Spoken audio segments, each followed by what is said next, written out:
Hi, I'm Shane Jolley. There's no better place in the world than Australia for a driving holiday. And you're about to see why, right here on Australia's Best Drives.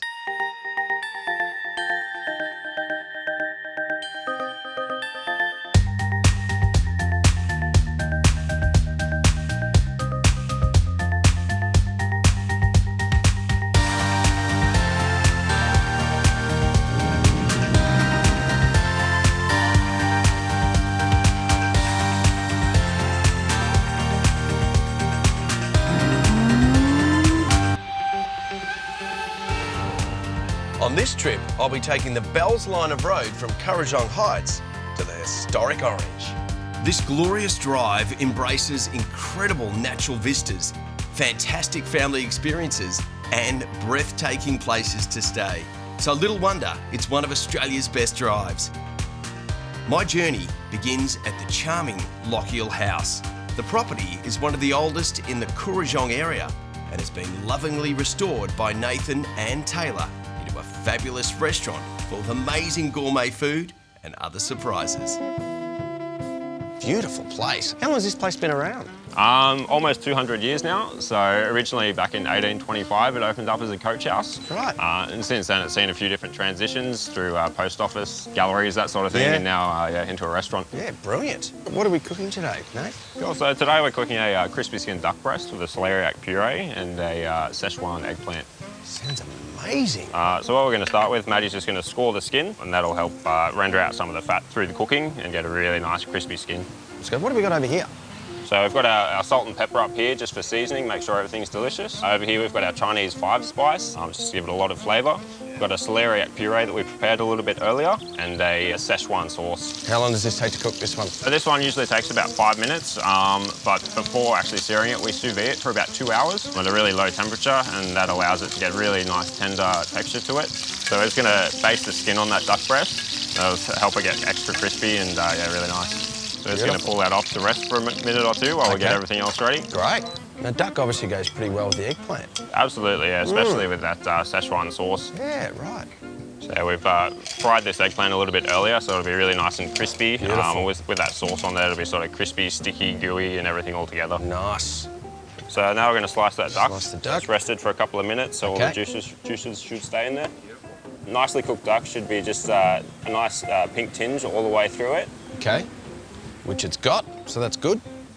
That looks phenomenal. Beautiful, and then we're just going to finish it with a couple little garnishes. Got some lovely violet flowers from the garden and some baby shiso. Shiso. So shiso is an Asian herb. I like to sort of describe it as a cross between sort of basil and mint. Right, give it some good flavour. Absolutely. Freshens it up a little bit. Nice. That looks phenomenal. Beauty. And there we have it. It's a crispy skin duck breast with a Szechuan eggplant and celeriac puree. Excellent, guys. Excellent. Looks incredible. A short but beautiful 10-minute drive along Bells line of road from Currajong takes me to Bilpin, and I'm here to meet a couple enjoying the fruits of their labour. Shane and Tessa McLaughlin have created delicious natural ciders that have won awards both here and overseas, all set amongst a fantastic backdrop in the state's apple capital. Well, guys, I have to ask, the name Hillbilly Cider, how did you come up with it? Well, it was my wife Tessa that came up with that. Oh, was that you, Tessa, was it?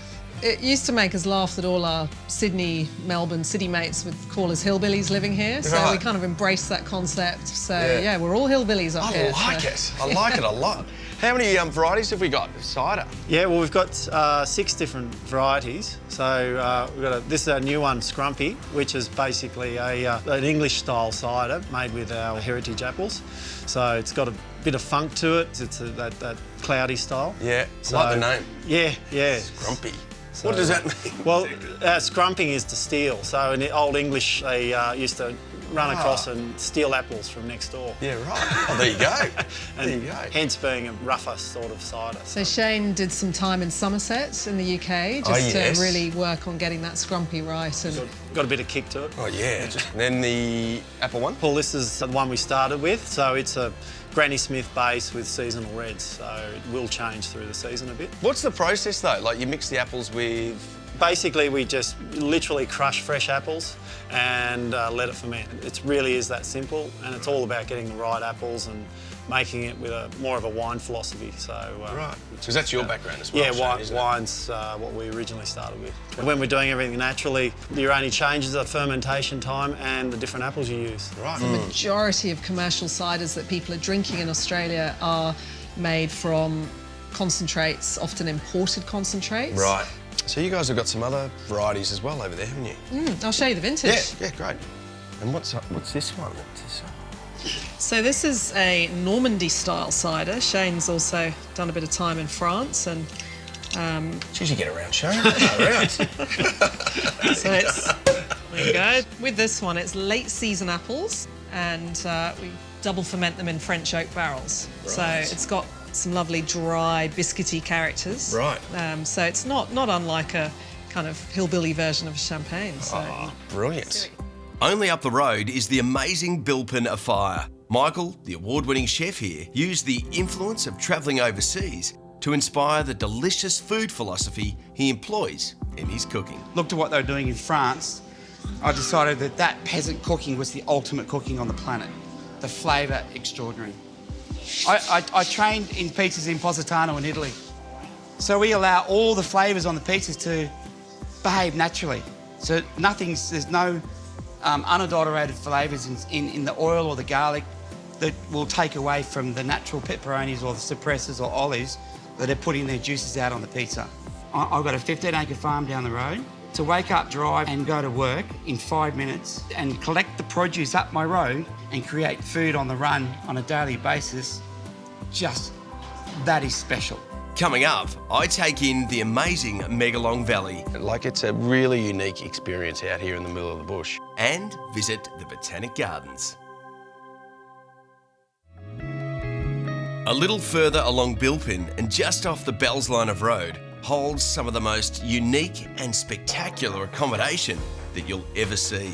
Set amongst stunning valley backdrops, the Love Cabins will take your breath away. So you're looking very tranquil around here, isn't it? Yeah, it's a beautiful location.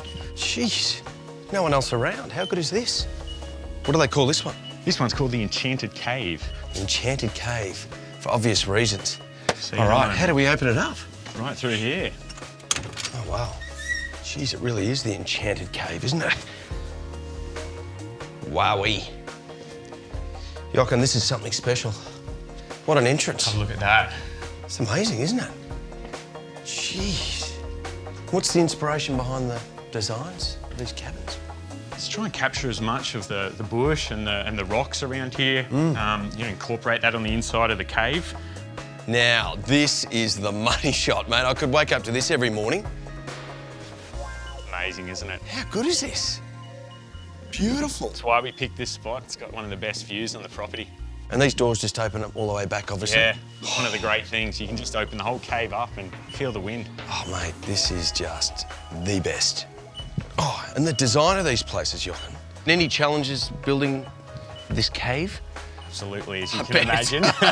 Just the amount of rock that had to get, removed from inside to make Yeah. a sort of livable area. Yep. And just the sheer fact that it's on the edge of a cliff. Yeah, that probably got something to do with it too. Building a space that close to an edge. It's a beautiful view, though. Yeah, you just keep coming back to that view.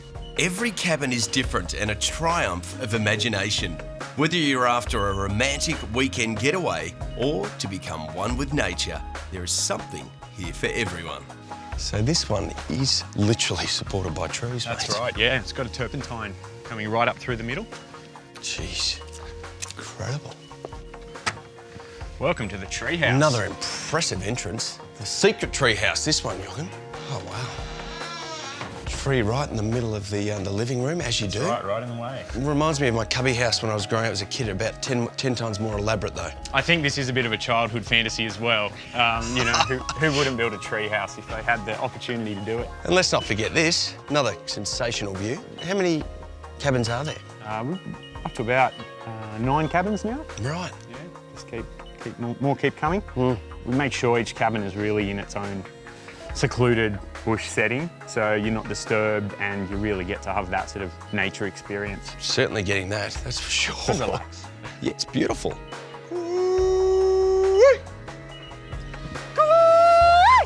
He's the expert. That was a little... Oh, how good was that? Mate, you've done that a few times. Phone more than me. reception doesn't work around here, so... I love it.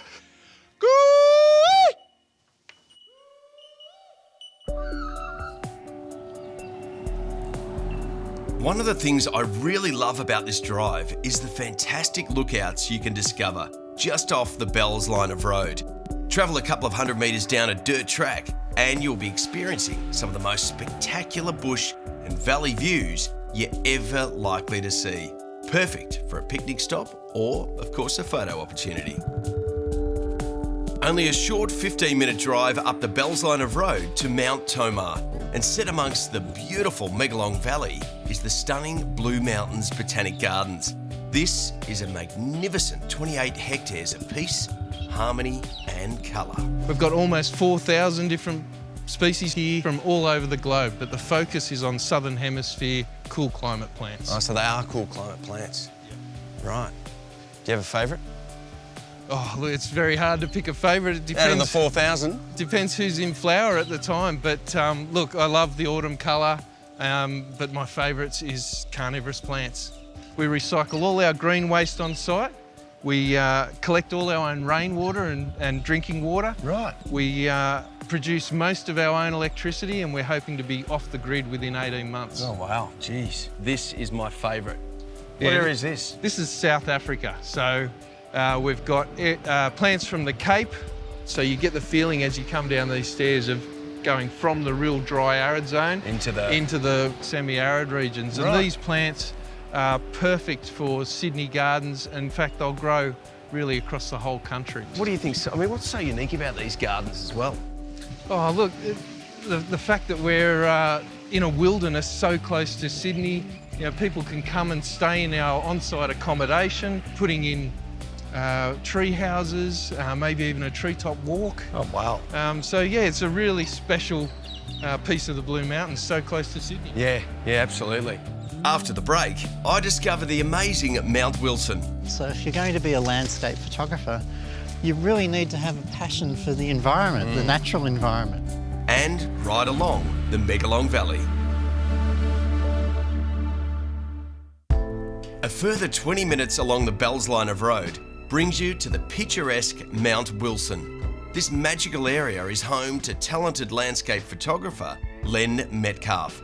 Len has lived here for most of his life and has a deep connection to the region. Like, this is the World Heritage Wilderness Area. It's huge. Miles Dumpy imagined this area probably 80 years ago or something, 100 years ago, and started promoting it as a national park. They really pushed it through to get this very, very large area, and it's absolutely stunning. Has this place got a name? This is, yeah, here we are, we're at the Cathedral of Ferns. Well, I can certainly see why you come out here. Yes, it's gorgeous, isn't it? Oh, yeah. It's so visually complex in here. It's a riddle, and it really stimulates my intellectual senses to try and figure out beautiful photographic compositions in here. And what makes a good landscape photographer, Len? Well, I really believe it's passion for your subject. So if you're going to be a landscape photographer, you really need to have a passion for the environment, the natural. A great photograph needs time. It grows on you. Yeah. For me as an artist, someone wants to have my work on their wall. It has to survive the test of time. And where else in the Blue Mountains do you like to photograph, Len? Well, over at Katoomba, Lura, Blackheath, that area, Okay. and the water evaporates and the mist rolls up through the valley. And standing on the edge of the cliff there and watching the mist is absolutely stunning. Yeah. And that's why I want to live there. Yeah, That's why it's my home. Do you sort of teach in that? Yeah, that's my space? whole living, is I teach photography, and I bring people to places like this and teach them how to take photos of this place. Well, Len, thanks for showing me that. That was absolutely it's a pleasure, incredible. isn't it? Oh, I'm glad you enjoyed it. I really like your job, I have to say. It's nice, isn't it? Very impressive. Not far from Mount Wilson on this fantastic road trip and down some dusty roads brings you to the spectacular Centennial Glen Stables in the Megalong Valley. Jim, how long have you been on this beautiful property?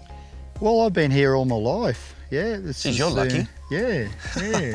Oh, it's been in the family for 3 generations now, since 1900. Is that right? Yeah. And how big's the property? Well, originally it was 5,000 acres, but Judith and I, we've got 300 acres here now. That's a lot of grass to mow. It is, isn't it? These fellas over here help mow the grass. Yeah, right. Yeah. I bet they do. Yeah, How many have you got?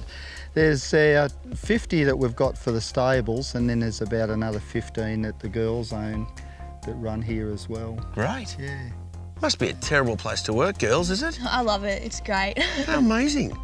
So what have we got over here? These are... These are all our geldings. Okay. And then in another paddock is separate, so we have mares and ponies and about 3 geldings in there as well. So they just run with the mares.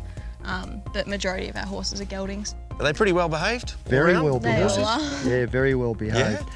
The bomb-proof horses have been with us for 20 years, like old horses, and they know everything. They'll just go along and give the riders a good ride. And is there a boss, Danielle, in there? Yeah, Reg is Reg? our main horse who bosses all the other horses around. Really? Yeah.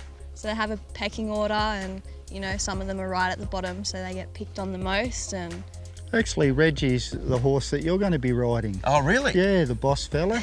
I've got the boss fella, have you I? look experienced enough with it. Oh, jeez. Well, I got my riding pants on, my helmet here. Thanks, Jim. And we're ready to jump on Big Reggie. With Reggie leading the way, we traverse this truly beautiful part of the world, and riding through the valley, enveloped by the sandstone cliffs, was just awesome. With plenty of horses to ride and even more land to ride them on, this is an absolute must-do. After the break, I go bush in Camp Lyle. I'm missing the marshmallow, that's the only thing. And discover orange wine. The produce there is just rock star. Another breathtaking 40 kilometres and off the Bells Line of Road and onto Shifley Road, you arrive at a fantastic camping area, Lake Lyle. This is a place perfect for families to unwind and enjoy all this amazing lake has to offer.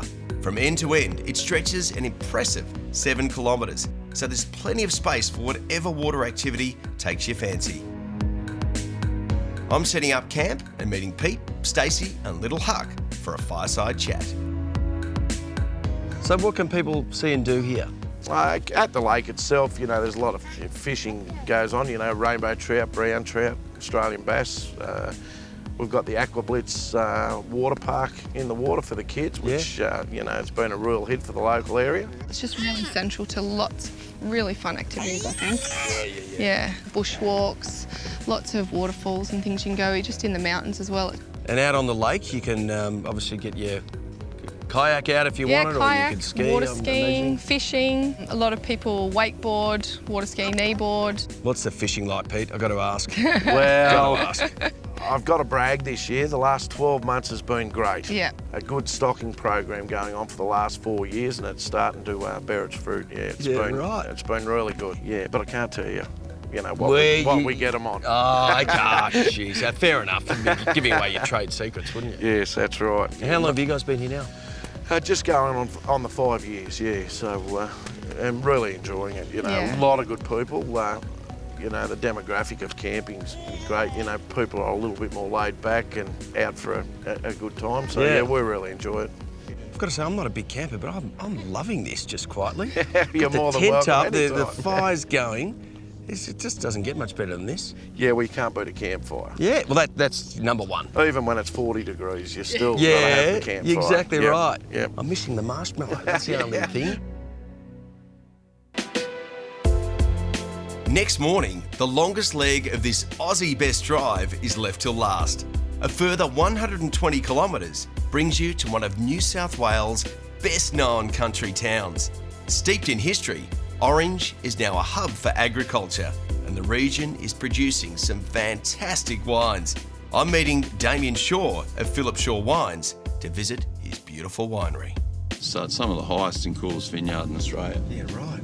When you look at Orange, you see Mount Canobolas, and a lot of the agriculture runs off that, and that gives us our coolness, obviously. Canobolas is an old extinct volcano, and that's the predominant feature on our soils there. Right. I guess our focus is growing great classical varieties and do it really well. Yeah. You know, and just sticking to our guns and every year trying to make the wine better than it was last year. The thing with winemaking, it's not big things that you do, it's all the little things that you have to do, and that's the hard part about it. Yeah. You know, and there's not many industries that take something and grow it in the ground and then take it all the way through to handing it to the customer. So we sit everyone down and take them through the wines, and and so each wine we sit down and we match 2 wines at a time and take everyone through the little journey.